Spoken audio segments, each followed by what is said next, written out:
শোনেন, সমাজে 5 শ্রেণীর মুসল্লি আছে, আর মুসল্লির মধ্যে মোনাফেক একজন মুসল্লি আছে, যে মোনাফেক মুসল্লির আবার 6টা বৈশিষ্ট্য। সমাজে মুসল্লি কয় শ্রেণী? 5 শ্রেণী। এক, আমরা আজকে যে বিষয়টি নিয়ে আলোচনা করব তা হচ্ছে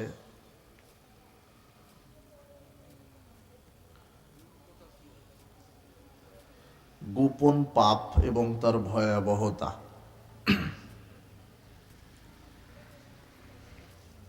উল্লেখিত বিষয় কোরআন এবং সহিহ সুন্নাহ থেকে আমরা আলোচনা করার চেষ্টা করব ইনশাআল্লাহ।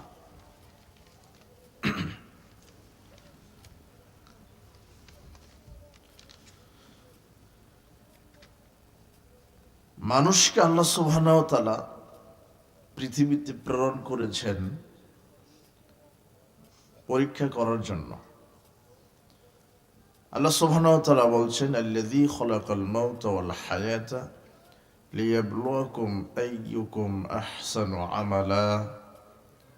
তিনি সেই সত্তা যিনি মানুষের মৃত্যু এবং জীবন সৃষ্টি করেছেন, যাতে করে তিনি পরীক্ষা করতে পারেন যে তোমাদের মধ্যে সৎকর্মে কে উত্তম, কে ভালো ভালো কাজ করার জন্য প্রতিযোগিতা করা। আল্লাহ সুবহানাহু ওয়া তাআলা কোরআন মাজিদে জান্নাতি ব্যক্তিদেরকে দেখে জান্নাতে যাওয়ার জন্য প্রতিযোগিতা করতে বলেছেন। আল্লাহ বলছেন, ফি যালিকা ফালিয়াতানাফাসিল মুতানাফিসুন। তোমাদেরকে প্রতিযোগিতা করা উচিত সেই জান্নাতে যাওয়ার জন্য। ওয়াসারিউ ইলা মাগফিরাতিন মির রাব্বিকুম ওয়া জান্নাতিন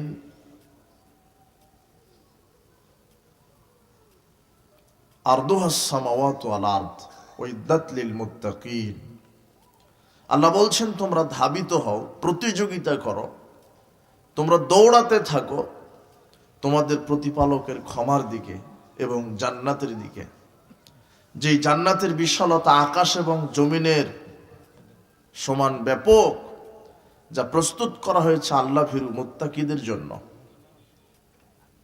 তাহলে আল্লাহ সুবহানাহু ওয়া তাআলা মানুষকে পৃথিবীতে প্রেরণ করে তিনি দেখতে চাচ্ছেন যে আমলের দিকে, সৎকর্মের দিকে, নেকির কাজেকে প্রতিযোগিতা করে।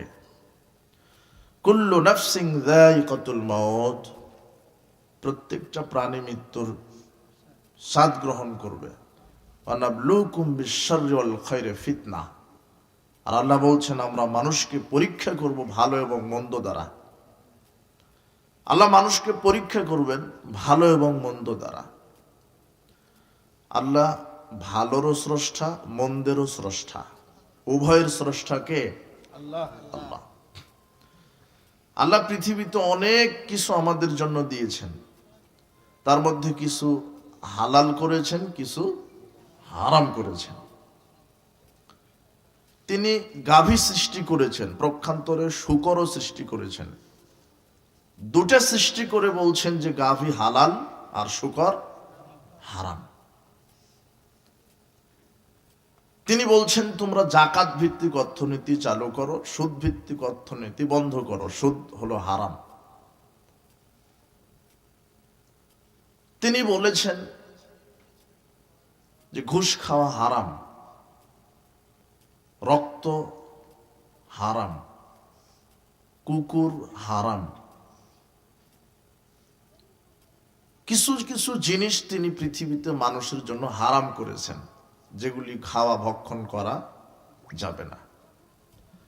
আর অধিকাংশই তিনি সৃষ্টি করেছেন, তিনি বলেছেন তোমরা খাও, পান করো, আমার শুকরিয়া আদায় করো।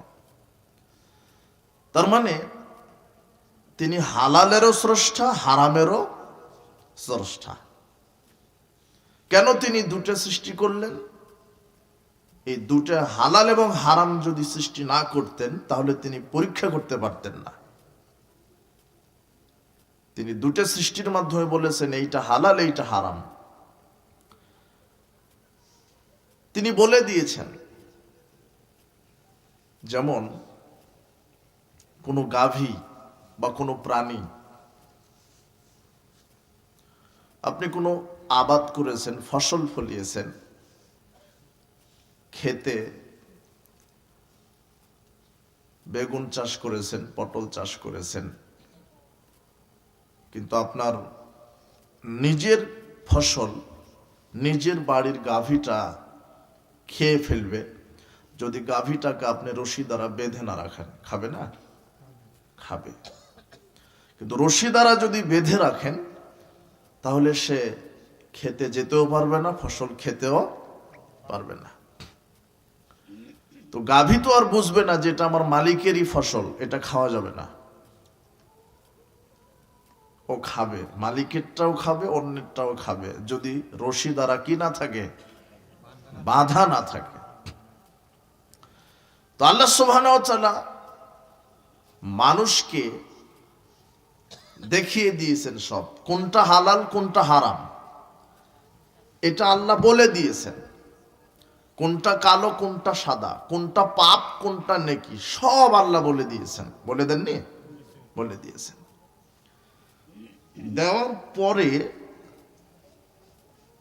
মানুষকে আল্লাহ একটা অদৃশ্য রশি দ্বারা বেঁধে ফেলেছেন। অদৃশ্য রশি। সে অদৃশ্য রশি যাদের গলাতে বাঁধা আছে, তারা হালাল হারাম বিবেচনা করে, তারা নেকি এবং পাপকে মূল্যায়ন করে, তারা সাদা এবং কালোকে মূল্যায়ন করে, তারা ভালো এবং মন্দকে মূল্যায়ন করে। যদি সে অদৃশ্য রশিটা তাদের গলাতে থাকে, আপনারা বলতে পারবেন সে অদৃশ্য রশিটার নাম কি? ঈমান। ঈমান। সে অদৃশ্য রশিটার নাম হচ্ছে ঈমান। আল্লাহ বলছেন ফামা ইয়াকফুর বিত-তাগুত, যে ব্যক্তি তাগুতকে অস্বীকার করলো, ওয়া ইউমিন বিল্লাহ, এবং আল্লাহর প্রতি ঈমান আনয়ন করলো, ফাকাদ ইসতামসাকা বিল উরওয়াতিল উযকা, তিনি এমন এক রশিকে আঁকড়ে ধরলো যা কোনো বিচ্ছিন্ন হবার নয়। তার মানে ঈমানটা হচ্ছে মুমিনের রশি।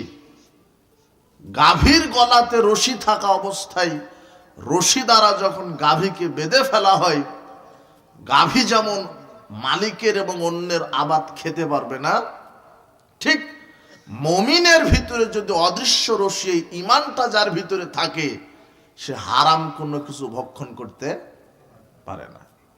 একটা মানুষ হারাম খায় তখনই যখন তার ভিতরে ঈমান থাকে না, মুনাফিকি থাকে, নেফাক থাকে। যখন কোনো মানুষ কোনো পাপ কাজে জড়িত হয়, তখন তার ভিতরে ঈমান থাকে না, ঈমান বের হয়ে যায়।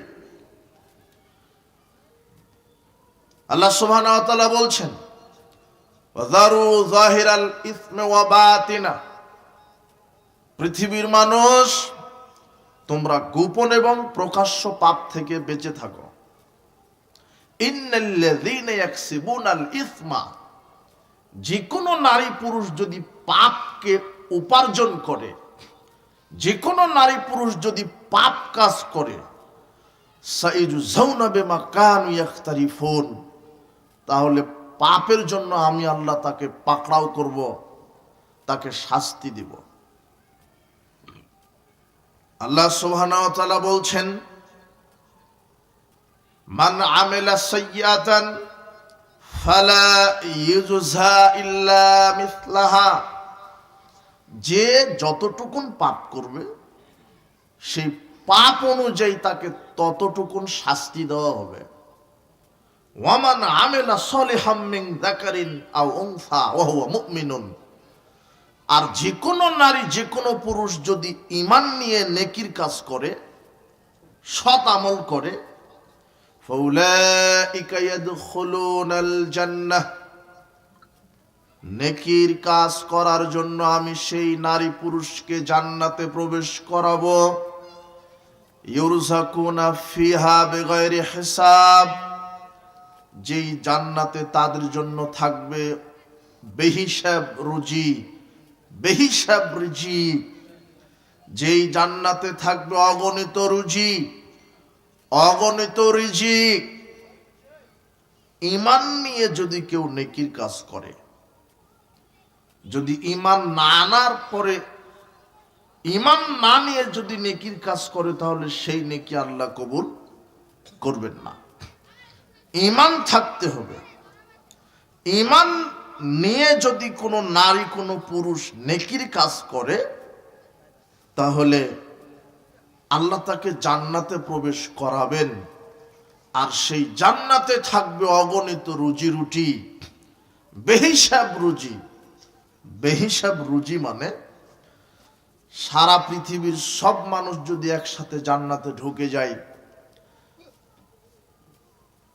1000 কোটি মানুষ যদি জান্নাতে ঢুকে যায়, আর 1000 কোটি মানুষ যদি আল্লাহর কাছে 1000 কোটি রকমের চাহিদা পেশ করে, তাহলে আল্লাহ এক মুহূর্তে সবার চাহিদা পূরণ করে দিতে পারে।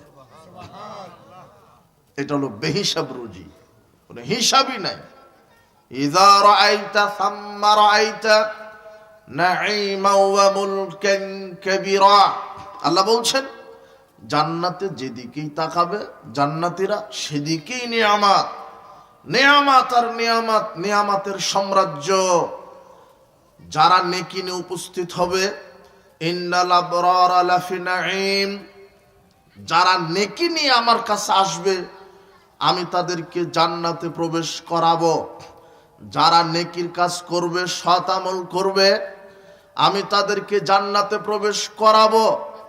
আর এই জান্নাত এমন, আবু হুরায়রা রাদিয়াল্লাহু আনহু বলছেন, রাসূল সাল্লাল্লাহু আলাইহি ওয়াসাল্লাম বলেছেন, আল্লাহ তাআলা বলেন, আদাতু লিবাদিয়াস সলিহিন, আমি আমার সৎকর্মশীল বান্দা বান্দীদের জন্য যে জান্নাতটা প্রস্তুত করে রেখেছি, মা লা আইনুন রাআত, যেই জান্নাত পৃথিবীর কোনো মানুষের চোখ কোনোদিন দেখেনি, ওয়ালা উযুনুন সামিআত, কোনো কান সেই জান্নাতের ব্যাপারে কিছু শোনেনি, ওয়ালা খাতার আলা কালবে বাশার, অন্তর পরিকল্পনাও করেনি যে এরকম জান্নাত হবে।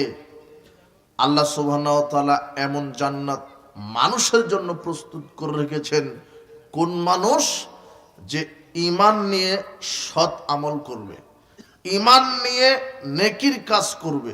আল্লাহ বলছেন, ইন্নাল আবরারা লাফি নাঈম, যে নেকি নিয়ে উপস্থিত হবে আমি আল্লাহ তাকে নেয়ামতপূর্ণ জান্নাতে দিব।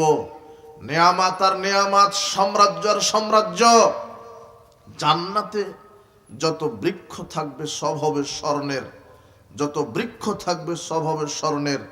আর এত বড় বড় বৃক্ষ থাকবে, একটা বৃক্ষ যদি একটা দ্রুতগামী ঘোড়া 100 বছর দৌড়াতে থাকে, তবু একটা বৃক্ষের ছায়া অতিক্রম করতে পারবে না। বিশাল বৃক্ষ। তাহলে জান্নাতের বৃক্ষ যদি এত বড় হয়, জান্নাত কত বড়! জান্নাতে বালাখানা আছে, নাজ নিয়ামত আছে, দুধের ঝর্ণা, মধুর ঝর্ণা, শরাবের ঝর্ণা, সুমিষ্ট পানির ঝর্ণা ধারা। যারা জান্নাতে প্রবেশ করবে, এটা এমন নিয়ামতপূর্ণ জান্নাত, জান্নাতে যারা প্রবেশ করবে তারা কোনোদিন বৃদ্ধা হবে না। আল্লাহর নবী বলছেন, জান্নাতবাসীদের বয়স হবে 30 থেকে 33, এর কমও হবে না, বেশি হবে না। তারা কোনোদিন বৃদ্ধা হবে না, তাদের কোনোদিন পেশাব পায়খানা হবে না, শরীর থেকে দুর্গন্ধযুক্ত ঘাম বের হবে না, তারা কোনোদিন অসুস্থ হবে না, নাক দিয়ে শিকনি বের হবে না, তারা কোনোদিন মাথা ব্যথায় ভুগবে না। নেয়ামত আর নেয়ামত। তারা যে আসনে বসে থাকবে তা হবে স্বর্ণের তার দ্বারা বোনানো আসন, হেলান দিয়ে বসে থাকবে, কলা বাগানে, আঙুর বাগানে। আল্লাহ বলছেন, দুনিয়াতেই যেই ফল তোমরা খেয়েছো, আপেল, কমলা, বেদনা, এগুলি তোমাদেরকে দিব। তবে দুনিয়ায় যে ফল, জান্নাতের ফল খাওয়ার সাথে সাথে দুনিয়ার ফলের স্বাদ তোমরা ভুলে যাবে। এত নিয়ামত, এত জান্নাতের এত নিয়ামত, নাজ নিয়ামত, বালাখানা। মিকদাদ বিন মাদি কারিব রাদিয়াল্লাহু আনহু বলছেন, রাসূল সাল্লাল্লাহু আলাইহি ওয়াসাল্লাম বলেছেন, লিশাহিদ ইনদাল্লাহি সিত্তু খিসালিন, শহীদদের জন্য আল্লাহর নিকটে 6টা বিশেষ পুরস্কার আছে। তার এক হচ্ছে ইগফারু লাহু ফি আউয়ালি দাফআতিন, কোন ব্যক্তি যদি শহীদ হয় তাহলে তার শরীর থেকে রক্ত মাটিতে পড়ার পূর্বেই আল্লাহ তার বিগত সব পাপ ক্ষমা করে দেন। ওয়ায়ুরামা কাদাহু মিনাল জান্নাহ, আর এই জান্নাতের বালাখানা নাজ নেয়ামত শহীদকে মৃত্যুর পূর্বেই ফেরেশতার মাধ্যমে আল্লাহ দুনিয়াতেই জান্নাতে তার থাকার জায়গা দেখিয়ে দেন। এটা হলো নিয়ামত শহীদ। এরপরে আল্লাহর নবী বলছেন, ইউজারু মিন ফাজিল আকবার, কবরের শাস্তি থেকে শহীদকে বাঁচিয়ে দেন। ওয়ায়ামানু মিন ফাজিল আকবার ইউজারু মিন আযাবিল কবর, তাকে কবরের শাস্তি থেকে বাঁচিয়ে দেওয়া হয়, তাকে কিয়ামতের মাঠের ভয়াবহতা থেকে বাঁচিয়ে দেওয়া হয়। ইউজাউ রাসাহু তাজুল ওয়াকারিল ইয়াকুতাতি মিন খায়রুম মিনাদ দুনিয়া ওয়া মা ফিহা, শহীদকে আল্লাহ বিচার মাঠে একটা মুকুট পরিয়ে দিবেন, সেই মুকুটের দাম হবে আকাশ জমিন বিক্রি করলে হবে না, এত মর্যাদা মুকুট পরিয়ে দিবেন। ইউজাউজু সিনতাইন ওয়া সাবিনা যাওজাতাম মিনাল হুরিল আইন, শহীদকে আল্লাহ জান্নাতি 72 জন হুরের সাথে আল্লাহ বিবাহ দিবেন। যেই হুরগুলি যদি দুনিয়াতে হুরের নখ প্রকাশিত হয়ে যায়, একটা নখের কানে আঙুলি যদি পৃথিবীতে প্রকাশ হয়ে যায়, তাহলে এই নূরের ছটাতে সূর্যের আলো অন্ধকার হয়ে যাবে। এটা হলো জান্নাতের নেয়ামত, যেখানে বালাখানা থাকবে, ফলমূল থাকবে, দুধের ঝর্ণা থাকবে। আর শহীদকে দিবেন 72 জন স্পেশাল হুর। সাধারণ জান্নাতীদের জন্য থাকবে 2 জন বিশেষ হুর, আর শহীদ যারা তাদের জন্য থাকবে 72 জন হুর। শুনেন, আল্লাহ সুবহানাহু ওয়া তাআলা বলছেন, যে কোনো নারী, যে কোনো পুরুষ ঈমান নিয়ে যদি নেকির কাজ করে, আমি তাকে এই জান্নাতে দিব।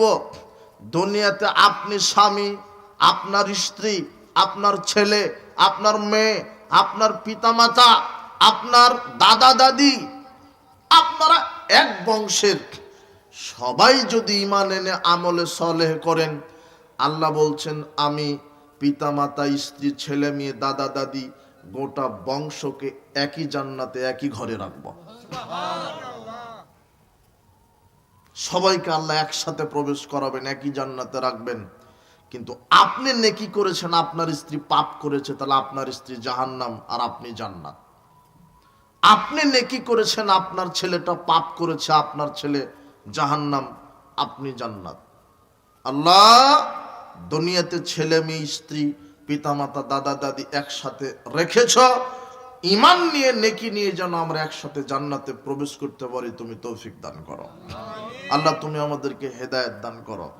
আমি ওই কথা বোঝাতে এই কথা নিয়ে আসলাম, ইন্নাল আবরারা লাফি নাঈম, নেকি যার জান্নাত তার, ইন্নাল ফুজ্জারা লাফি জাহিম, আল্লাহ বলছেন পাপ যার জাহান্নাম তার। বুঝেননি মনে হয় কথা? সূরা ইনফিতার আল্লাহ বলছেন নেকি যার জান্নাত তার, পাপ যার জাহান্নাম তার।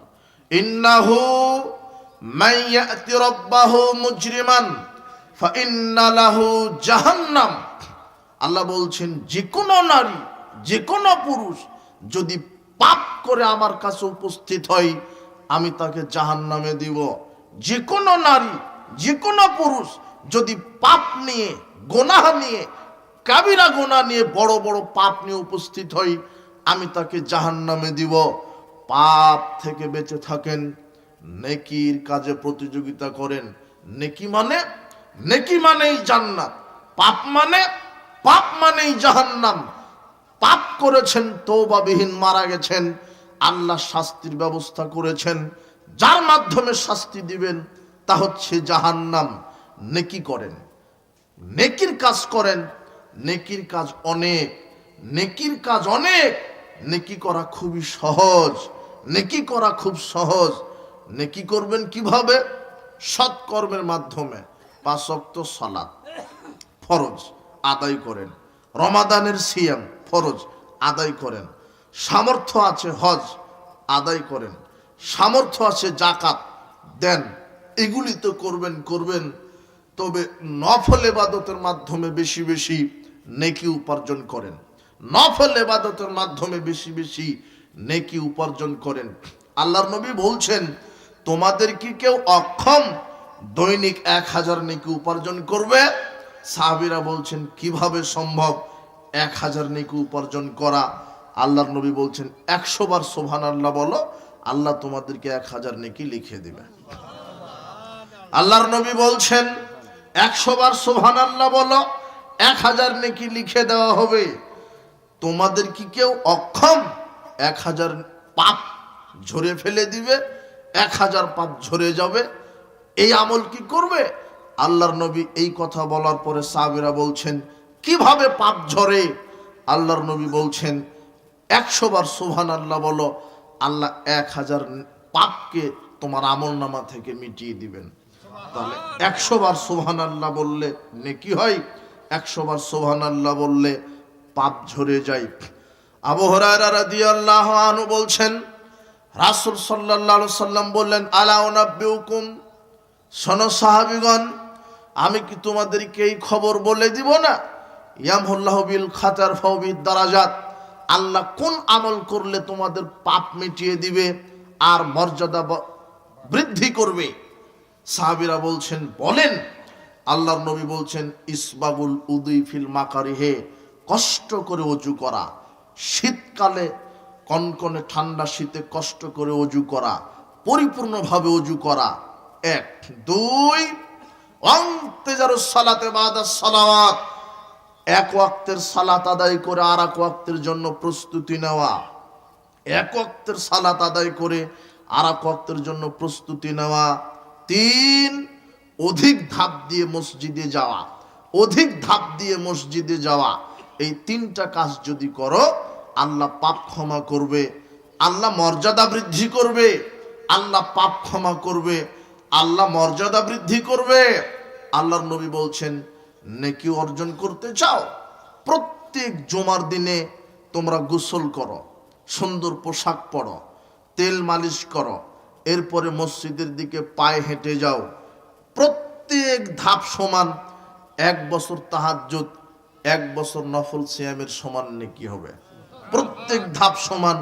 1 বছর তাহাজ্জুদ, 1 বছর নফল সিয়ামের নেকি হবে নেকি। আল্লাহর নবী বলছেন, ইন্না ফিল জান্নাতে গোরাফান, জান্নাতে প্রাসাদ রয়েছে। জান্নাতে একটা প্রাসাদ রয়েছে।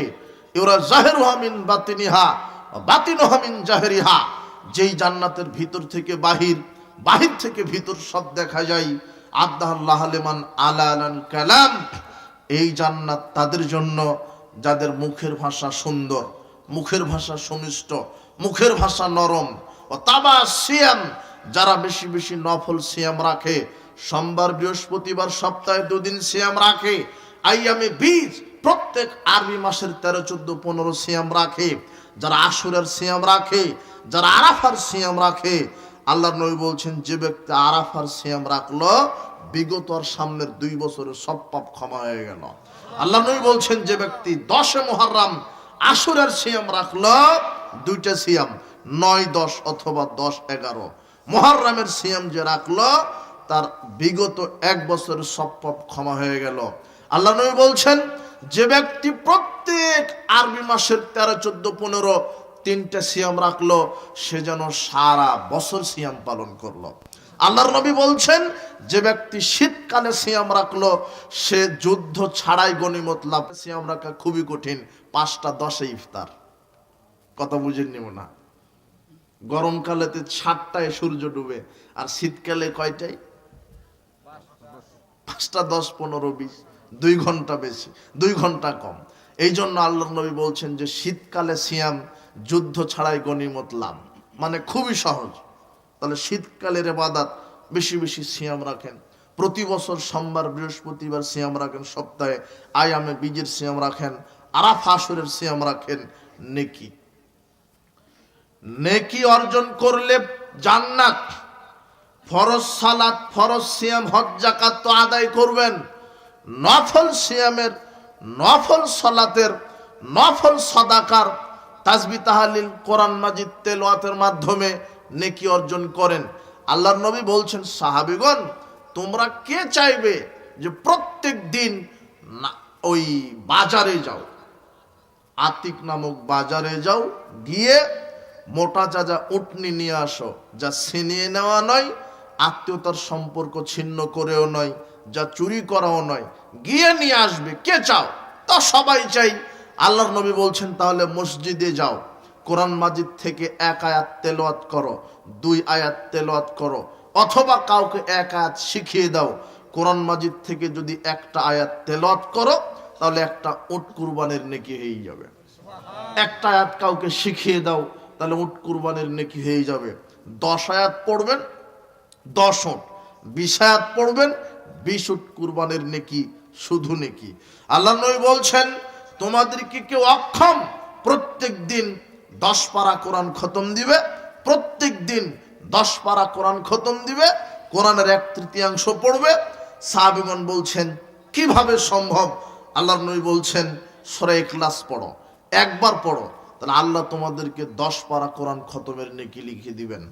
3 বার পড়েন, তাহলে গোটা কোরআন মাজিদ খতমের নেকি হবে। মান কারা কুল হুয়াল্লাহু আহাদ, আল্লাহর নবী বলছেন, যে ব্যক্তি কুল হুয়াল্লাহু আহাদ সূরা ইখলাস 10 মাররাত হাত্তা ইয়াক্তিমাহা, শেষ পর্যন্ত পাঠ করলো, যে ব্যক্তি সূরা ইখলাস প্রথম থেকে শুরু করে শেষ পর্যন্ত পাঠ করলো 10 বার, বানাল্লাহু লাহু কসরান ফিল জান্নাহ, আল্লাহ ব্যক্তির জন্য জান্নাতে একটা প্রাসাদ নির্মাণ করে দিবেন। তার মানে নেকির কাজ করতে পারলে জান্নাত।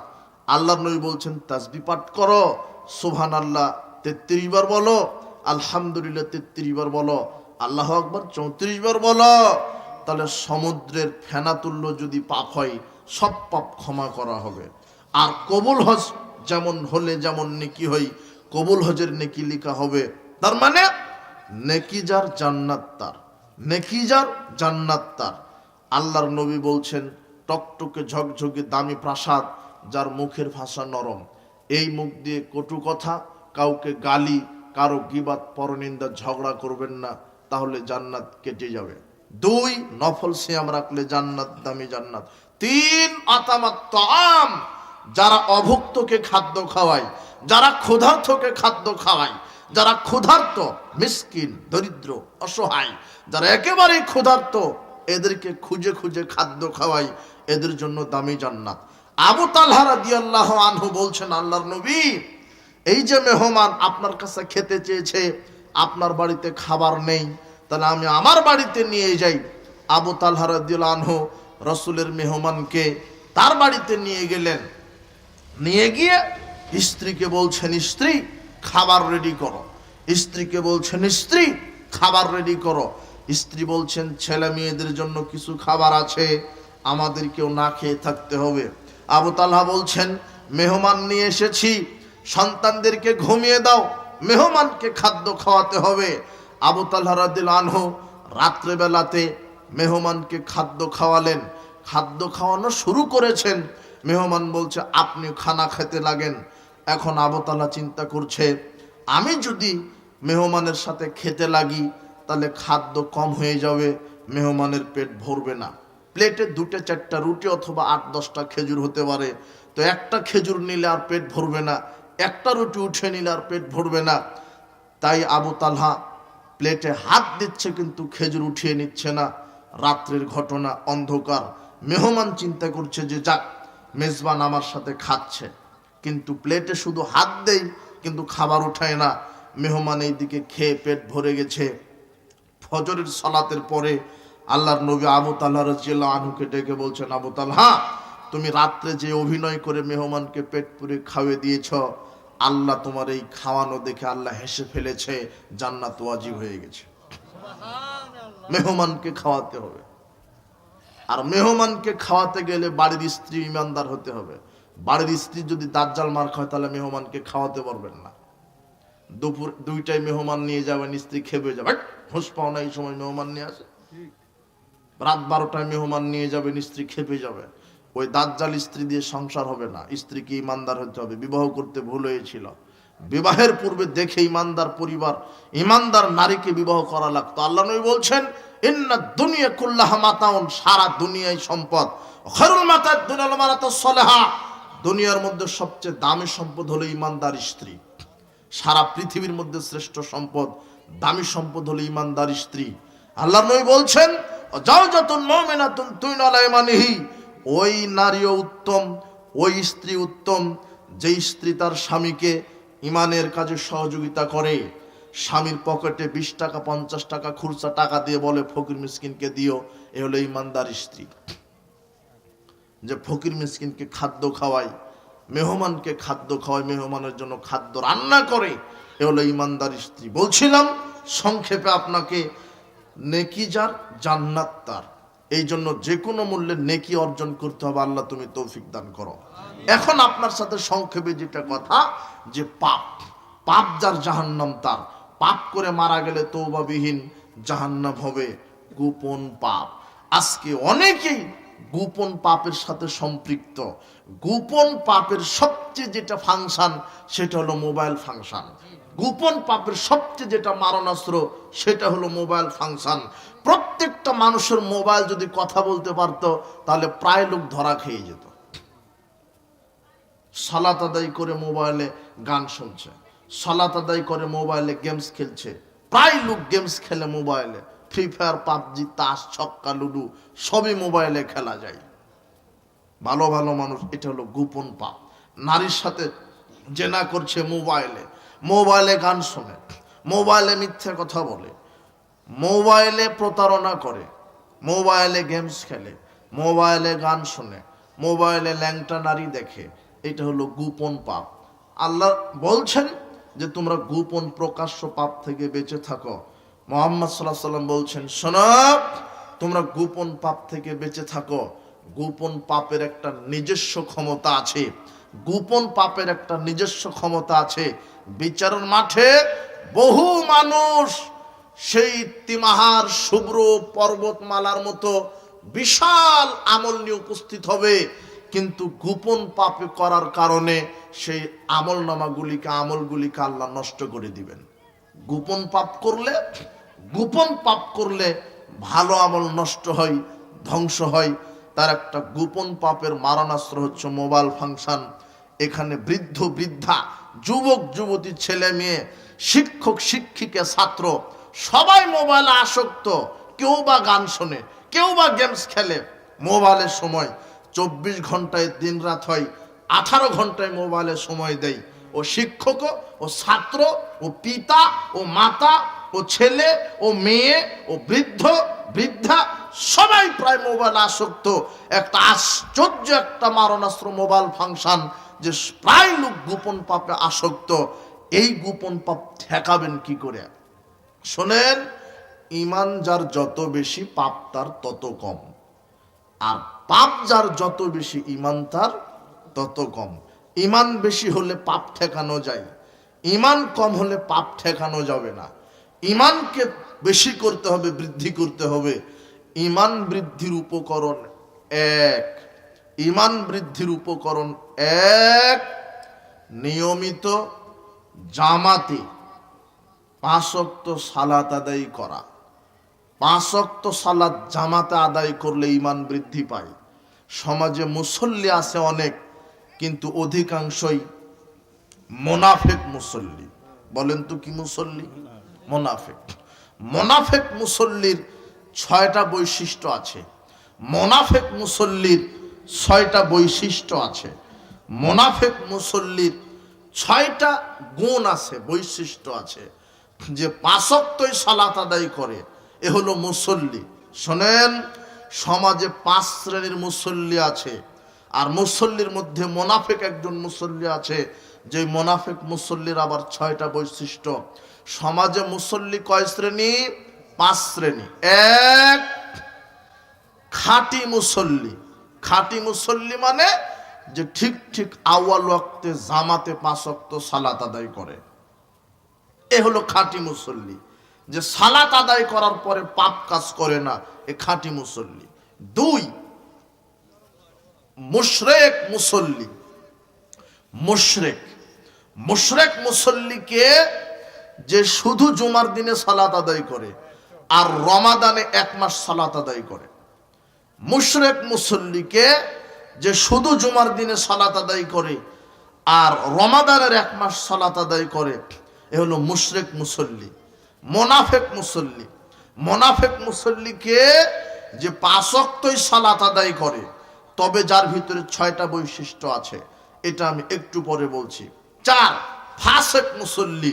ফাসিক মুসল্লিকে যে সালাত আদায় করে, সপ্তাহে 7 দিনই পড়ে, 1 দিন ছেড়ে দেয়। 24 ঘন্টায় 5 ওয়াক্তই পড়ে, সপ্তাহে 5 ওয়াক্তই সালাত আদায় করে, কিন্তু 7 দিনের মধ্যে 1 ওয়াক্ত শয়তানি বদমাশি করে ছেড়ে দেয়। প্রতিদিনই সালাত আদায় করে, কিন্তু অলসতা করে 1 ওয়াক্ত ছেড়ে দিয়েছে। এ হলো ফাসিক। আল্লাহ একেও শাস্তি দিবেন, তবে ক্ষমা হবে ইনশাআল্লাহ। 5, কাফের মুসল্লি। কাফেরকে যে সালাত একদমই আদায় করে না, একদমই আদায় করে না। মুসলমান ঘরে জন্ম, জুমাও পড়ে না, ঈদও পড়ে না, রমাদানে পড়ে না, 5 ওয়াক্ত পড়ে না। এ হলো কাফের, অরিজিনাল কাফের। এ হলো কাফের মুসল্লি। আর যে সালাতকে অস্বীকার করে সে তো কাফেরই, কিন্তু যে একদমই সালাত আদায় করে না সেও কাফের। এর মধ্যে বলা হলো যে মুশরিক মুসল্লি। মুশরিক মানে আল্লাহর নবী বলছেন, মান তারাকা ফাকাদ আশরাকা, যে সালাত আদায় করতে করতে ছেড়ে দিল সে মুশরিক হয়ে গেল। মানে রমাদানের 1 মাস ঠিকই পড়লো, রমাদানও গেছে, সালাত তো ছেড়ে দিয়েছে। এ হলো মুশরিক। এ যদি মারা যায় তাহলে এর আর গোসল হবে না, এর আর কাফন হবে না, এর আর জানাজা হবে না, এর আর দাফন হবে না।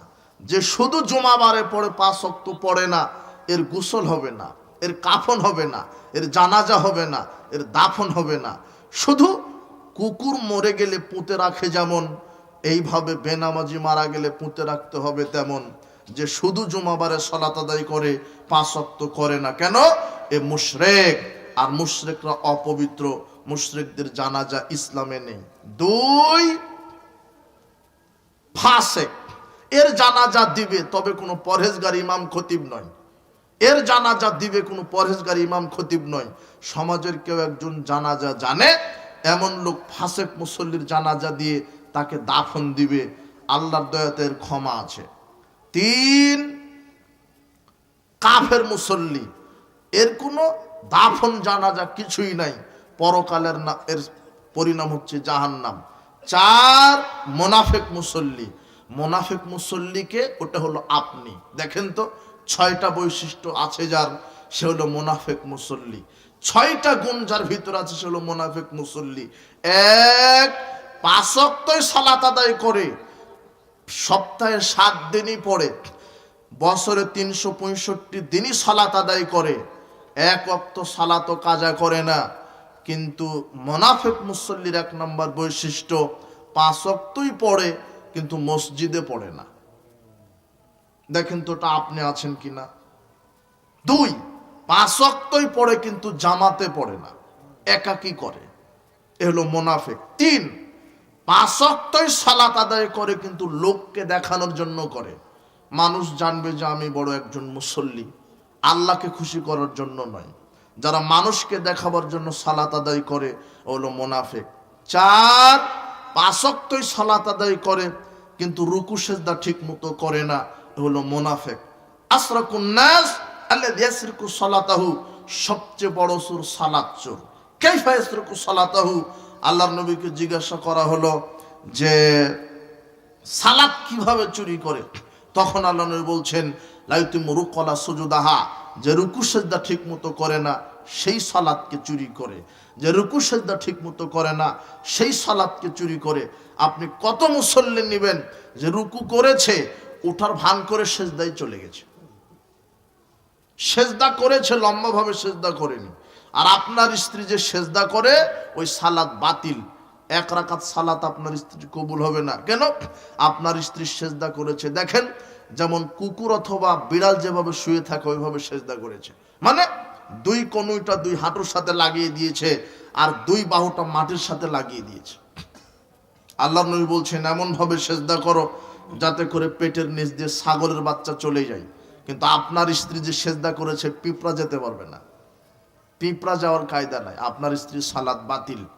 রুকু সেজদা যারা ঠিক মতো করে না, এরা হলো মুনাফিক, এরা হলো সালাত চোর। 5 মুনাফিক মুসল্লির 5 নাম্বার বৈশিষ্ট্য, এরা ওয়াক্ত মতো সালাত আদায় করে না। কি মতো? ওয়াক্ত মতো, নিজের গতিতে মারে। ও ব্যবসায়িক বলছে যে জোহরটা আসরের সাথে পড়ে নিব। ও ব্যবসায়িক আসরের সালাত বলছে যে সূর্য ডোবার 5 মিনিট আগে মেরে দিব। ওলো মুনাফিক। কথা বুঝেননি মনে হয়? ওয়াক্ত মতো সালাত আউয়াল ওয়াক্তে, যখন ওয়াক্ত হবে তখনই। ওয়াক্ত হয়ে গেছে ব্যবসা বন্ধ, ওয়াক্ত হয়ে গেছে চাকরির ডিউটি বন্ধ, ওয়াক্ত হয়ে গেছে ভাত রান্না ঘর ঝাড়ু দেওয়া বন্ধ। আপনার স্ত্রী ভাত রান্না করছে, ঘর ঝাড়ু দিচ্ছে, কাপড় কাচা দিচ্ছে, বাচ্চাকে গোসল দিচ্ছে, কত কাজ সংসারের। আপনার স্ত্রী ভাত রান্না করে আর নিয়ত করে যে জোহরটা আসরের সাথে পড়ে নিব। আপনার স্ত্রী মুনাফিক। ভাত রান্না শুরু করেছে, ওয়াক্ত হয়ে গেছে, ভাত রান্না বন্ধ। ঘর ঝাড়ু দিচ্ছিল, ওয়াক্ত হয়ে গেছে, ঘর ঝাড়ু দেওয়া বন্ধ। অজু করে আগে সালাত। কথা বুঝেননি মনে হয়? কৃষি খেতে গেছেন আপনি, কৃষক মানুষ, ওয়াক্ত হয়ে গেছে, কৃষি কাজ বন্ধ। চাকরি করছিলেন, ওয়াক্ত হয়ে গেছে, চাকরির ডিউটি বন্ধ, আগে সালাত। যদি বলেন যে না সালা জোহরেরটা আসরের সাথে পড়ে নিব, বা আসরের একটু আগ দিয়ে জোহর পড়ে নিব, নিজের গতিতে যদি করেন তাহলে আপনি মুনাফিক। অধিকাংশ মানুষ সালাত আদায় করছে কিন্তু ওয়াক্ত মতো করছে না। 6 নম্বর বৈশিষ্ট্য মুনাফিক মুসল্লির, সালাত আদায় করে পাপ কাজও করে বেড়ায়। যে ব্যক্তি সালাত আদায় করে পাপ কাজ করে বেড়ায় হলো মুনাফিক। আল্লাহর নবী বলছেন ইন্নাল ফাজেরা ইয়ারা জুনুবাহু কান্নাহু বিজুবাব। 6308 নম্বর হাদিস সহিহ বুখারীর। মুনাফিকদের কাছে পাপ হলো মাছির মতো। কিসের মতো? মাছির মতো। পাপ কাবিরা গুনাহ বলেন, ছোট গুনাহ বলেন, গোপন বলেন আর প্রকাশ্য বলেন, পাপ কাজ হলো মুনাফিকদের কাছে মাছির মতো। মারাল আংফি, যেমন নাকের ডগাতে মাছি পড়লে আপনি তেজ করে উড়িয়ে দেন, তো মুনাফিকের কাছে পাপ হলো ওরকম। ও সালাত আদায় করে, মোবাইলে গান শোনে, সালাত আদায় করে নারীর সাথে প্রেম করে, জেনার গল্প করে, সালাত আদায় করে খাদ্যে ভেজাল দেয়, সালাত আদায় করে মিথ্যা কথা বলে, সালাত আদায় করে ঘুষও খায়। আর আপনার মাদ্রাসার প্রিন্সিপাল, ও তাহাজ্জুদও পড়ে, সালাতও আদায় করে, প্রতি বছর উমরাও করে, কিন্তু প্রিন্সিপাল হলো একজন হারামখোর, ঘুষখোরে। মাদ্রাসার প্রিন্সিপাল, ও শিক্ষক নিয়োগ দিতে বসেছে, ও বলছে যে আমার জন্য 2 লক্ষ টাকা মিষ্টি খাওয়ার জন্য রেখে দিতে হবে। মাদ্রাসার প্রিন্সিপাল। ও যে দোকানদার হাজী সাহেব কাপড় বিক্রি করে, ও কাপড় বিক্রি করছে, হাজী সাহেব ও বলছে যে আপনি কিনা দামে দেন, আপনার কাছে লাভ করব না। কিনা আছে 3000 টাকা দিয়ে, অথচ কিনা আছে 2000 টাকা দিয়ে। মিথ্যা কথায় ব্যবসা করছে, কাপড় বিক্রি করছে, ওই লবণ বিক্রি করছে, তেল বিক্রি করছে, মিথ্যুক ব্যবসায়িক। আল্লাহর নবী বলছেন বিচার মাঠে 3 শ্রেণীর লোকের সাথে আল্লাহ কথা বলবেন না, এদের পাপ ক্ষমা করবেন না, এদের দিকে দয়ার দৃষ্টিতে তাকাবেন না। 1 আল মুসবিল, যার প্যান্ট পাজামা লুঙ্গি টাকনুর নিচে আছে, এর দিকে আল্লাহ রহমতের দৃষ্টিতে তাকাবেন না।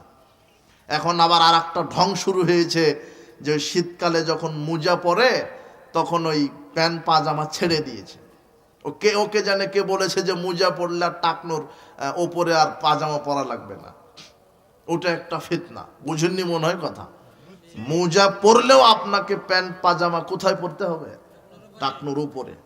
যদি কেউ টাকনুর নিচে প্যান্ট পাজামা দেয় তাহলে আল্লাহ তার দিকে রহমতের দৃষ্টিতে তাকাবেন না। আর সমাজে আপনি দেখেন যে যত বড় ডিগ্রিধারী তার তত বড় পায়জামার টাকনুর নিচে বেশি।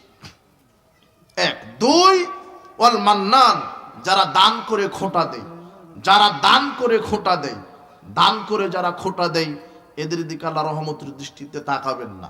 3 বিল হালাফিল কাযিব, মিথ্যুক ব্যবসায়িক, যারা মিথ্যা কসমে ব্যবসা করে, মিথ্যা কথায় যারা ব্যবসা করে, এদের দিকে রহমতের দৃষ্টিতে তাকাবেন না। ও হাজী সাহেব কাপড় বিক্রি করছে মিথ্যা কথা বলে, হাজী সাহেবও ব্যবসা করছে মিথ্যা কথা বলে, এই মাদ্রাসার প্রিন্সিপাল ঘুষ খায়। এদেশের কত হারামখোর আপনি দেখবেন, ভালো ভালো মানুষ, দাঁড়িয়ে আছে, টুপি আছে, পাসপোর্ট অফিসে চাকরি করে, ভিসা অফিসে চাকরি করে, ইনকাম ট্যাক্স অফিসে চাকরি করে, বিদ্যুৎ অফিসে চাকরি করে, একেবারে সুফি দরবেশ সেজে বসে আছে, 5 ওয়াক্ত সালাত আদায় করে, কিন্তু হারামখোর ঘুষ ছাড়া জাতির কোনো খেদমত করতে চায় না। ও পাসপোর্ট অফিসে বসে আছে ঘুষখোর, ও মাদ্রাসার প্রিন্সিপাল ঘুষখোর, ও মসজিদের কেশিয়ারের টাকা মেরে দিয়েছে, মসজিদের কেশিয়ার। ও সালাত আদায় করে, ও দুর্নীতিবাজ, ও হারামখোর। মসজিদের যে সভাপতি সেক্রেটারি আছে এই হলো হারামখোর, মসজিদের যে সভাপতি সেক্রেটারি আছে এই হলো বিড়িখোর, সিগারেটখোর, জর্দাখোর, হারামখোর। এ মনেই করে না যেগুলি পাপ কাজ। মুনাফিক মুসল্লির বৈশিষ্ট্য হচ্ছে 6 নম্বর, এরা পাপকে পাপ মনে করে না। মুরব্বী তাহাজ্জুদ পড়ে, জর্দাও খায়, অথচ জর্দা খাওয়া পাপ, কাবিরা গুনাহ। জর্দা হারাম, জর্দার ভিতরে মদ আছে। বিড়ি খায়, সিগারেট খায়, ও ঘুষ খায়।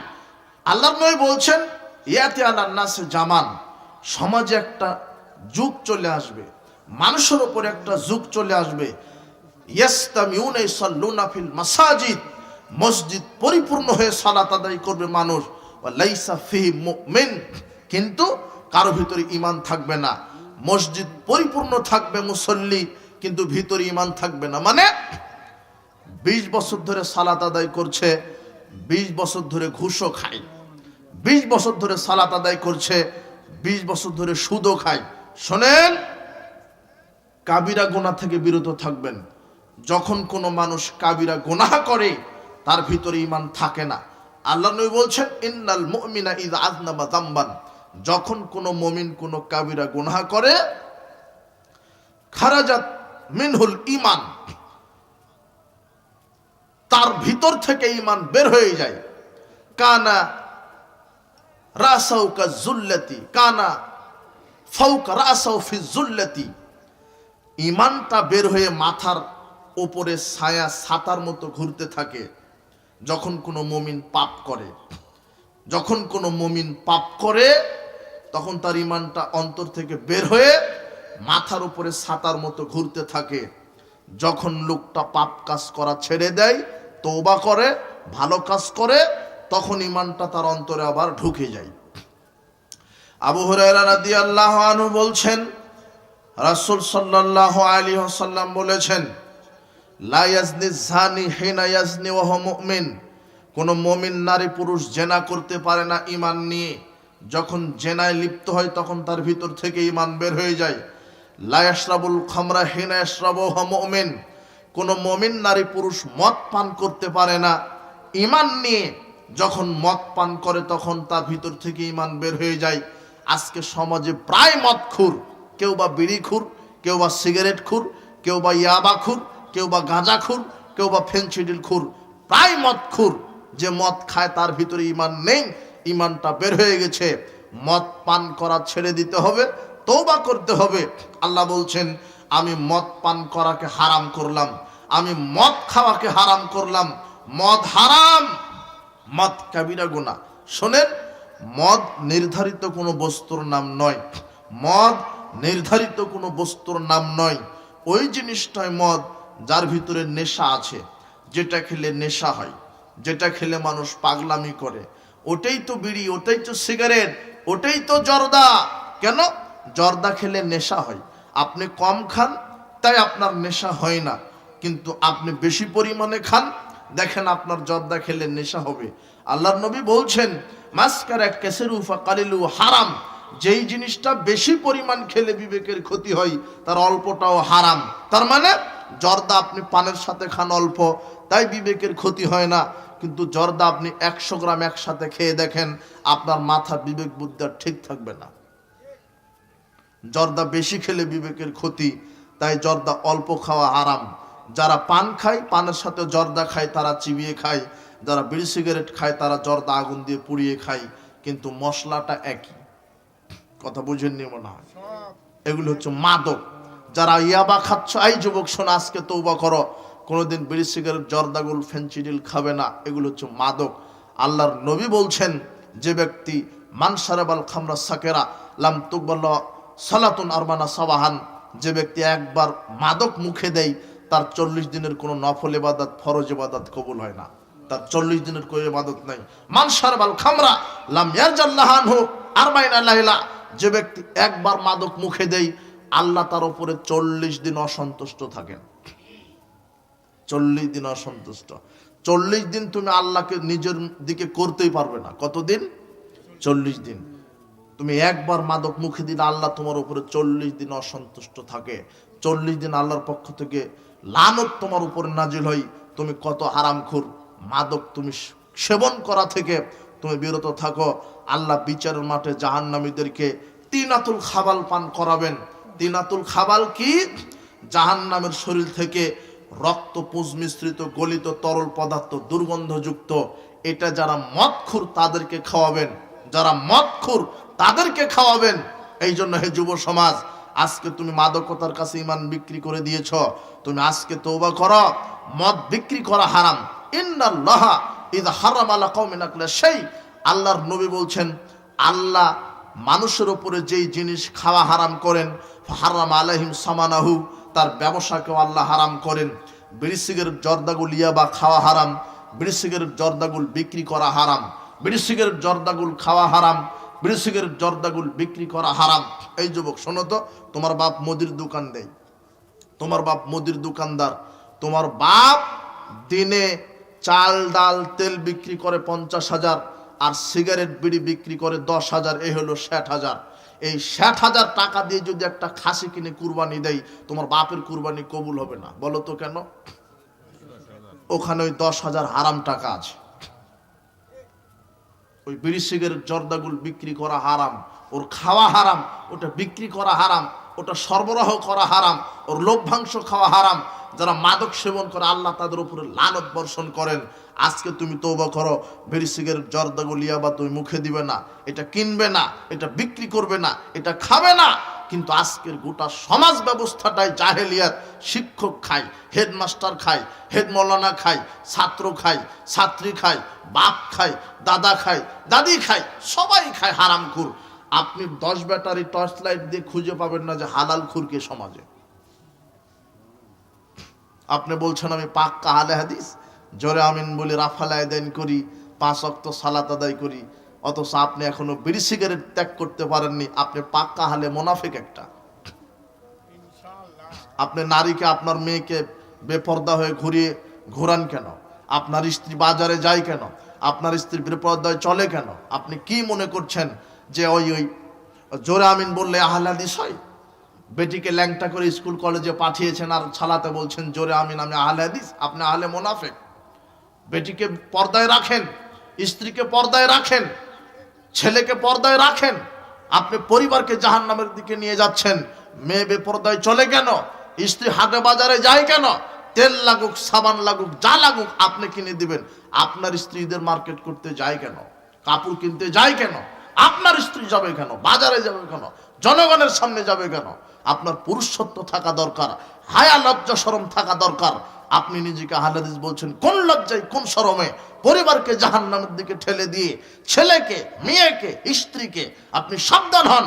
আপনার ছেলে খায় গাঁজা, ইয়াবা, বিড়ি, সিগারেট, আপনি খান, আপনার হেডমাস্টার খায়। আপনাকে আমি কি দিয়ে বুঝাবো যে মদ পান করলে আল্লাহ রাগান্বিত হন, আল্লাহ অভিশাপ নাজিল করেন, আল্লাহ এর জন্য জাহান্নাম ঘোষণা করেছেন, তার ফরজ নফল ইবাদত কবুল হবে না। এখানে আরেকটা কথা স্মরণ হলো, পৃথিবীতে 2 শ্রেণীর লোকের জন্য দোয়া করা হারাম। কয় শ্রেণীর লোকের জন্য? 2 শ্রেণীর লোকের জন্য দোয়া করাই চলবে না, হারাম। যে আল্লাহ আপনার উপরে রহম করুন, বরকত নাজিল করুন, আল্লাহ আপনাকে বালা মুসিবত দূর করুন, এইভাবে দোয়া করাই হারাম। কয় শ্রেণীর জন্য? 2 শ্রেণী। তার এক হচ্ছে হারামখোরের জন্য দোয়া করা হারাম। যে সুদ খায়, যে ঘুষ খায়, যে দুর্নীতি করে, যে মদ পান করে, যে হারাম খায়, এর জন্য দোয়া করাই হারাম। সুদখুরকে সালাম দেওয়া হারাম, বিড়িখুর, জর্দাখুর, ইয়াবাখুরকে সালাম দেওয়া হারাম, ঘুষখুরকে সালাম দেওয়া হারাম। চাকরি করার চাইতে ভিক্ষা করে খান। কোনোদিন গর্ব করে বলবেন না যে ছেলেটা আমার ব্যাংকে চাকরি করে। ব্যাংকে চাকরি করার চাইতে ভিক্ষা করে খান, জান্নাত হবে। কিন্তু ব্যাংকে চাকরি করে বেতন উঠিয়ে খেয়ে ইবাদত করলে ইবাদতের নেকি কবুল হবে না। আমি ব্যাংকের দোষ দিইনি, বাংলাদেশের অর্থনৈতিক ব্যবস্থাকে আমি দোষ দিচ্ছি। কেন? ব্যাংক ঠিক আছে থাক, কিন্তু ওই সুদ ভিত্তিক ব্যাংক, সুদ ভিত্তিক অর্থনীতি চলবে না। এখানে ইসলামী অর্থনীতি চালু করতে হবে। আল্লাহ তুমি আমাদেরকে হেদায়েত দান করো। সুদ হারাম। আল্লাহর নবী বলছেন ইদা যাহারা রিবা ওয়া জিনা ফি কারিয়াতিন, যেই এলাকায় সুদ এবং জেনা প্রকাশ পায় সেই এলাকার লোকেরা আল্লাহর উপর থেকে গজবকে হালাল মনে করে নেয়। তার উপরে গজব নাজিল হবে, ভূমিকম্প দিবেন। মদ পান করলে ভূমিকম্প দিবেন, গান বাজনা শ্রবণ করলে ভূমিকম্প দিবেন, অনাবৃষ্টি দিবেন, খরা দিবেন, অতিবৃষ্টি দিবেন, ফসল নষ্ট করবেন, আপনি রোগ দিবেন। আল্লাহর রাসূল সাল্লাল্লাহু আলাইহি ওয়াসাল্লাম বলছেন এইভাবে গজব দিবেন। বলছিলাম কাবিরা গুনাহ থেকে বিরত থাকেন। মদ পান করা কাবিরা গুনাহ। সালাসাতুন কাদ হারামান আলাইহিমুল জান্নাহ, তিন শ্রেণীর মানুষের উপরে জান্নাত হারাম। তিন শ্রেণীর মানুষের উপরে জান্নাত হারাম। এক, মুদমিনুল খামর, যারা প্রতিদিন বিড়ি সিগারেট জর্দা গুলিয়া বা ফেন্সিডিল মাদক খায়, এদের উপরে জান্নাত হারাম। দুই, ও দায়ুস, দায়ুসের উপরে জান্নাত হারাম। দায়ুসকে, যার বউ বেটি ল্যাংটা হয়ে হাটে কলেজে মাদ্রাসায় ওই আপনার মার্কেটে যায়, যার বেটি যার বউ যার বোন ল্যাংটা হয়ে ঘুরে হলো দায়ুস, এ তাহাজ্জুদ দিয়ে জান্নাত হবে না। তিন, রাজলাতু মিনান নিসায়ে, যেই মহিলা মাথার চুল ছোট করে, যেই মহিলা দাঁত ছানিত করে, যেই মহিলা ঠোঁটে লিপস্টিক দেয়, যেই মহিলা নখ বড় করে, যেই মহিলা পুরুষের শার্ট গেঞ্জি পরে ঘুরে, যেই মহিলা এই বেপরদায় চলে, এর জন্য জান্নাত হারাম। মা বোন আপনি সাবধান হন, ইহুদি খ্রিস্টানদের নীতি আপনি গ্রহণ করেন না। তিন শ্রেণীর মানুষের উপরে জান্নাত হারাম। তার মদখুর, তার একটা দায়ুস, তার একটা ওই মহিলা যেই মহিলা বেপরদায় চলে। ওই কথাতে আবার আসি, কয় শ্রেণীর লোকের জন্য দোয়া করা হারাম? দুই শ্রেণী। এক হচ্ছে হারামখোর, মনে থাকবে না? হারামখোর। দুই, দ্বিতীয় শ্রেণী হচ্ছে, সেটা হলো আপনার স্ত্রী, সেটা হলো আপনার বোন অথবা আপনার মেয়ে। আল্লাহর নবী বলছেন যে বেপরদায় চলে যেই নারীটা, তাকে দেখার সাথে সাথে তোমরা অভিশাপ দাও। ইল আনুহুন্না, আল্লাহর নবী বলছেন বেপরদা নারীকে দেখার সাথে সাথে কি দাও? বোঝেননি মনে হয়, এটা ভাষাটা কেমন? বেপরদা নারীকে দেখার সাথে সাথে অভিশাপ দাও। ফাইন্নাহুন্না মালউনাত, কেন ওরা আল্লাহর পক্ষ থেকে অভিশপ্ত। বেপরদা নারী, বেহায়া, বেশরমা, নগ্ন, এই নারীগুলি কার পক্ষ থেকে অভিশপ্ত? আল্লাহর পক্ষ থেকে। সাবধান মেয়ে, এক মহিলা পর্দায় থাকেন, মাথার চুল যেন পরপুরুষ দেখতে না পায়, আপনার চামড়া যেন কেউ দেখতে না পায়, পেট পিট যেন জনগণ দেখতে না পায়। স্ত্রীকে জামা সালোয়ার কামিজ পরে দিবেন, লম্বা ঢিলা ঢাল। আপনার মেয়ে কি বোরখা পরে, জোর মাজা বোঝা যাচ্ছে, পিছন সামনে বোঝা যায়, ওটা কি বোরখা? ওটা ফ্যাশন বোরখা পরে আছে। ওই বোরখা আজকে আগুন দিয়ে পুড়িয়ে ফেলেন। বোরখা হবে ঢিলে ঢালা পোশাক। আর আপনার স্ত্রী যে বোরখা পরবে, এই শোনেন, আপনার মেয়েকে এমন বোরখা পরিয়ে দিবেন, আপনার মেয়ে যদি রাস্তা দিয়ে হেঁটে যায়, তাহলে রাস্তার জন্য ময়লা পরিষ্কার হয়ে যায়। না, বুঝেননি মনে হয়? টাকনুর উপরেও আছে কেন? আপনার স্ত্রী যে বোরখাটা পরবে, সেটা যেন মাটিটা ছেঁচড়ে যায়, ছেঁচড়ে মাটিতে যদি কোনো ময়লা থাকে সেটা যেন পরিষ্কার করে নিয়ে যায়। ঢিলা ঢালা পোশাক, কি শয়তানি বদমাশি পোশাক পরে দেন। বোরখায় পড়ে ঠিক আছে, কিন্তু এমন টাইট ফিট বোরখা কেন পড়বে? ওটা শয়তানি। ওটা পড়লে আর আকর্ষণ বেশি হয়, যুবক সবসময় ওর দিকে তাকায়। ল্যাংটা পোশাক, বেহায়া পোশাক, ওইভাবে ল্যাংটা হয়ে চলে জান্নাত হবে না। যুবকের, পুরুষের ঈমান নষ্ট করে ওই মহিলার জান্নাত হবে না। সাবধান। আল্লাহ নবী বলছেন উলঙ্গ নারীকে দেখলে অভিশাপ দাও। আচ্ছা বলেন তো, অভিশাপ দিতে বললেন কেন? অভিশাপ দিতে বললেন এই জন্য, যে খারাপ প্রতিক্রিয়া পৃথিবীবাসী পাবে। কোন জেনাকার, কোন মদখুর, কোন গাঁজাখুর, কোন হারামখুর যেই জমিনের উপর দিয়ে হেঁটে যায়, ওই জমিনের বরকত নষ্ট হয়ে যায়। এই জন্য আপনি এখন আর বরকত দেখতে পাচ্ছেন না। যত নষ্টামি, যত হারামখুর, কোনো বরকত নেই। সব জিনিসের স্বাদ নষ্ট হয়ে গেছে। পাপ চেপে বসেছে, ভাইরাস চেপে বসেছে। এই জন্য সাবধান। আবার মুখস্থ করেন তো, কয় শ্রেণীর লোকের জন্য দোয়া করা হারাম? এক হলো হারামখুর, যেটা আপনি, বিড়িখুর, জর্দাখুর, গুলখুর, সিগারেটখুর, ঘুষখুর, দুর্নীতিবাজ, সুদখুর, এর জন্য দোয়া করা হারাম। তবে গোপনে আল্লাহর কাছে বলবেন, আল্লাহ অমুককে হেদায়েত দান করো। কিন্তু একটা হারামখোর অ্যাক্সিডেন্ট হয়ে যে বলা যাবে না আল্লাহ তাকে রক্ষা করো, না। বোঝেননি মনে হয় কথা। এটা কেন? এটা হারামের যে একটা খারাপ প্রতিক্রিয়া আছে এটা বোঝানোর জন্য। আপনি বলছেন ইসলাম এত কঠিন, আপনি সুদ ছেড়ে দেন, ইসলাম সহজ। কথা বোঝেননি মনে হয়। এখন আপনি বলবেন যে এই ইসলাম এত কঠিন কেন, একটা নারীকে দেখলেই অভিশাপ দিতে হবে কেন? আল্লাহর নবী বলছেন যখন সমাজে নগ্নতা বেড়ে যাবে, জেনা ব্যভিচার বেড়ে যাবে, সেই সমাজে আল্লাহ ভূমিকম্প দিয়ে ধসিয়ে দিবেন। আচ্ছা, একটা নারী উলঙ্গ, এই উলঙ্গ নারীর কারণে ভূমিকম্প বেশি দিবেন। একটা বিল্ডিং ধসে পড়ে গেল, ওই বিল্ডিং এ তাহাজ্জুদ গুজার মুমিন ব্যক্তি থাকতে পারে না? এই মুমিন ব্যক্তিটাও মাটি চাপা দিয়ে মরে যাবে। কার জন্য মরে গেল? ওই যে নগ্ন নারীর জন্য আল্লাহ এই বিল্ডিংটা ধসিয়ে দিলেন। কথা বুঝেননি মনে হয়। এই জন্য আল্লাহ নবী বলছেন যে দেখলেই অভিশাপ দাও, ও জাতির দুশ্মন, ও জাতির ভাইরাস। আপনার নগ্ন নারীকে যদি 10,000 পুরুষ দেখে, 10,000 পুরুষ যত পাপী, আপনার ওই মেয়েটা একাই তত পাপী। আপনার মেয়ে একাই যত পাপে, আপনি বাপ একাই তত পাপী। একটা নারী 4 জন পুরুষকে জাহান্নামে নিয়ে যায়, তার বাপ, তার ভাই, তার স্বামী, তার সন্তান। কথা বুঝেননি মনে হয়। একটা নারী কয়জন পুরুষকে জাহান্নামে নিয়ে যাবে? 4 জন। তার বাপ, তার বাপ যদি মেয়েকে বলে আম্মু পর্দা করো, বেপর্দায় চলো না, এটা যদি না বলে, তাহলে এই বাপ হজ যাকাত তাহাজ্জুদ দিয়ে জান্নাতে যেতে পারবে না। বাপ না, এখন মেয়ের ভাই, ভাই যদি না বলাই বলাই বেপর্দায় চলা যাবে না, এইভাবে চলো, সালাত আদায় করো, গীবত করো না, বাজারে যাও না, ঢং ঢং করে ঘুরো না, এটা ভাই বলবে এই কথা বোনকে। যদি না বলে ভাই কোথায় যাবে? জাহান্নাম। এরপর স্বামী, স্বামী বলবে শোনো খালেদা, আমার অনুমতি ছাড়া অমুকের বাড়িতে যেতে পারবে না,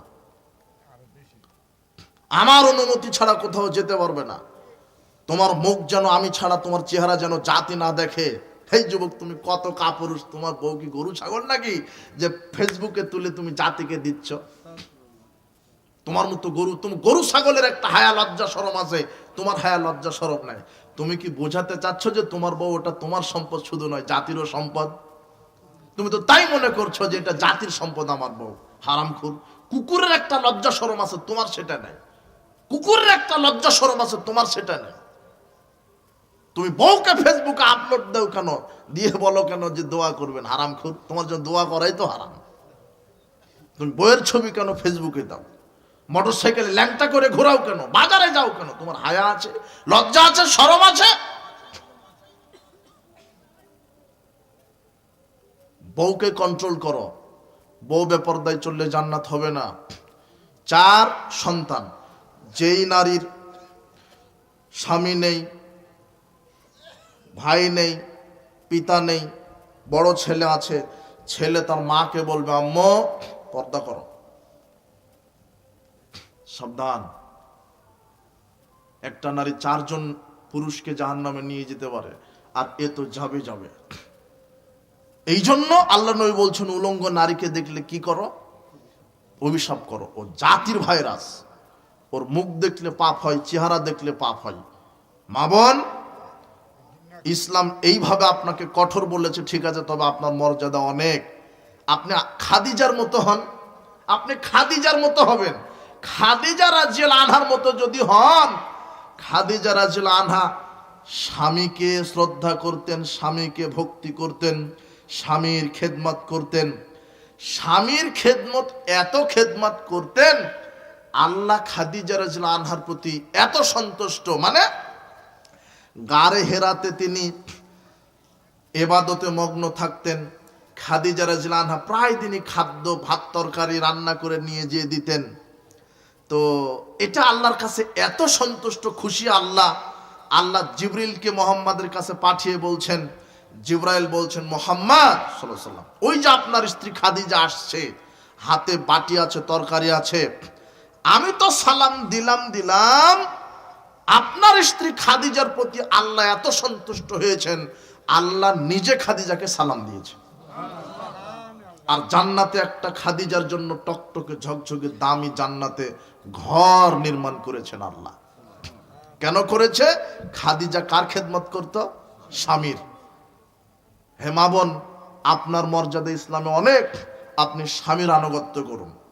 আপনি আয়েশা রাদিয়াল্লাহু আনহার মতো হন, আপনি ফাতেমা রাদিয়াল্লাহু তাআলা আনহার মতো হন, আপনি আসিয়ার মতো হন। আপনার অনেক সম্মান, অনেক মর্যাদা, অনেক দাম। আপনি স্বামীর খেদমত করেন। মহিলাদের জন্য জান্নাতে যাওয়া খুবই সহজ।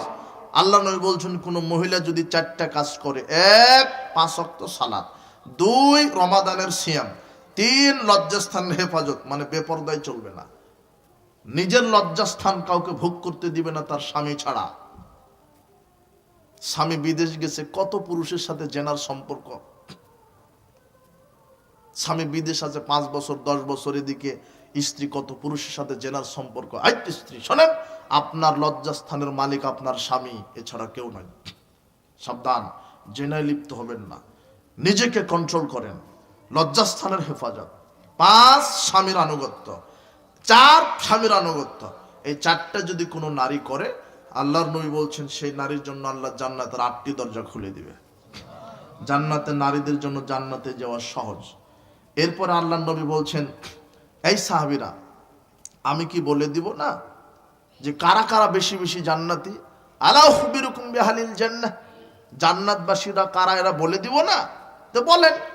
তখন আল্লাহর নবী বলছেন, নাবিউ ফিল জান্নাহ, নবীগণ যারা তারা জান্নাতি। ও শাহিদু ফিল জান্নাহ, যারা শহীদ তারা জান্নাতি। ও সিদ্দিক ফিল জান্নাহ, যারা সত্যবাদী তারা জান্নাতি। ও নিসাউকুম মিন আহলিল জান্নাতিল ওয়াদুদুল মাউলুদুল আউদু আলা জাওজিহা। এরপরে আল্লাহর নবী বলছেন, ওই মহিলারাও জান্নাতি। 3টা বৈশিষ্ট্য আছে যেই নারীর, তারা বেশি বেশি জান্নাতি। 1 স্বামীর খেদমত করে, 2 স্বামীকে শান্তি তৃপ্তি আদর দিতে পারে, 3 বেশি বেশি সন্তান দিতে পারে। কয়টা গুণ? এই 3টা গুণ যেই নারীর ভিতরে আছে, এই নারীরাও বেশি বেশি জান্নাতি। 1 স্বামীর আনুগত্য, 2 স্বামীকে প্রেম ভালোবাসা শান্তি তৃপ্তি দিতে পারে, 3 বেশি বেশি বাচ্চা দিতে পারে। এই 3টা গুণ থাকলে ওই নারীও জান্নাতি। উপস্থিত বৈঠকের দিনই মুসলিম বোন, মা বোন, আপনাকে বলছি, স্বামীর খেদমত করেন, স্বামীকে মূল্যায়ন করেন। স্বামীর খেদমত জান্নাতে যাওয়ার একটা মাধ্যম, স্বামীর খেদমত। আল্লাহর নবী বলছেন, 2 শ্রেণীর মানুষের আমি ফরজ নফল ইবাদত কবুল করি না। তার 1, যেই স্ত্রী তার স্বামীর খেদমত করে না, তার নফল ফরজ আমি ইবাদত কবুল করি না। আমি ওই স্ত্রীর দিকে রহমতের দৃষ্টিতে তাকাবো না যে স্ত্রী স্বামীর অবাধ্যতা দেখায়। আল্লাহর নবী বলছেন, আল্লাহর কসম, ওই নারী ততক্ষণ আল্লাহর হক আদায় করতে পারে না যতক্ষণ না স্বামীর হক আদায় না করে। তার মানে স্বামীকে মূল্যায়ন করা জরুরি। কথার প্রেক্ষিতে আপনাকে আর একটা কথা বলি, যে স্বামীর আনুগত্য যেমন স্ত্রী করবে, ঠিক ইসলামে স্ত্রীর আনুগত্য স্বামীকেও করতে হবে। কথা বুঝেননি মনে হয়?